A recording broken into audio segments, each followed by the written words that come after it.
Hello friend, welcome to my channel. आज हम पढ़ेंगे संज्ञा।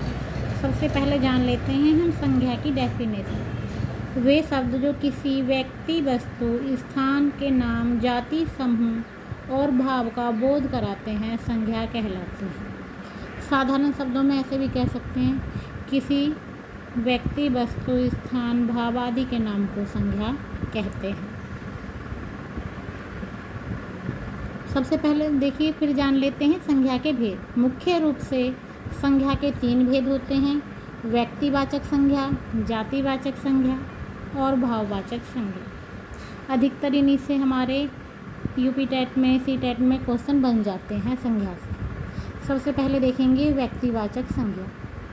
व्यक्तिवाचक संज्ञा में क्या होता है? जिन संज्ञा शब्दों से किसी विशेष व्यक्ति, प्राणी, स्थान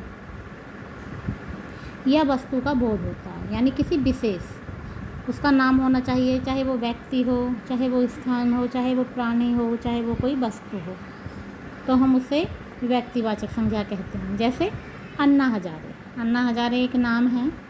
मनमोहन सिंह, तो ये विशेष हैं, विशेष व्यक्ति के नाम हैं अन्ना हजारे, मनमोहन सिंह, या किसी भी व्यक्ति का नाम।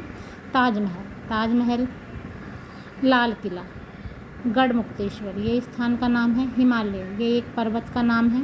रामायण ये पुस्तक का नाम है। गीता ये है, ये पुस्तक का नाम है, और ये हमारी धार्मिक पुस्तकें हैं। तो किसी भी व्यक्ति, स्थान, प्राणी या वस्तु का जो नाम होता है उन्हें हम क्या कहते हैं? व्यक्तिवाचक संज्ञा कहते हैं। अब देख लेते हैं जातिवाचक संज्ञा। सबसे पहले जातिवाचक संज्ञा के बारे में थोड़ा सा जान लेते हैं। जिन संज्ञा शब्दों से एक ही प्रकार की या एक ही जाति का बोध होता है उसे जातिवाचक संज्ञा कहते हैं। जैसे अध्यापक से आप पहचान लेंगे कि वो क्या हैं, वो शिक्षक हैं। लेकिन अगर नाम होता कि अध्यापक कश्मीर सिंह या अध्यापक मनमोहन सिंह, तो वो व्यक्तिवाचक हो जाते हैं। लेकिन यहाँ पर क्या है? अध्यापक। तो पता चल गया कि अध्यापकों के बारे में बात हो रही है। आंधी, भीड़, सोना, चांदी, डॉक्टर, नदी, पुस्तक, पर्वत, ऐसे नाम भी जातिवाचक संज्ञा में आते हैं। जैसे कि पर्वत आ गया, तो अब पता नहीं है कौन सा पर्वत है, तो ये जातिवाचक में है। लेकिन अभी आपने व्यक्तिवाचक में पढ़ा, क्या नाम आया था? हिमालय। तो हिमालय व्यक्तिवाचक है, लेकिन अगर पर्वत आ गया तो पर्वत जातिवाचक है।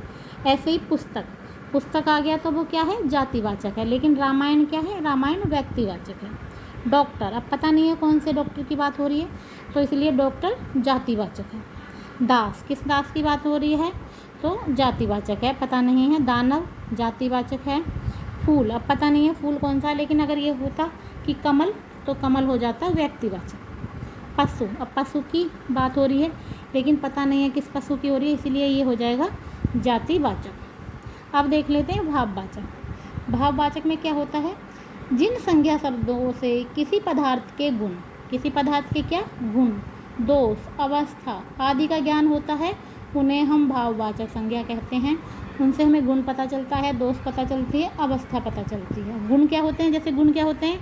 किसी की अच्छाई, बुराई, ऐसे।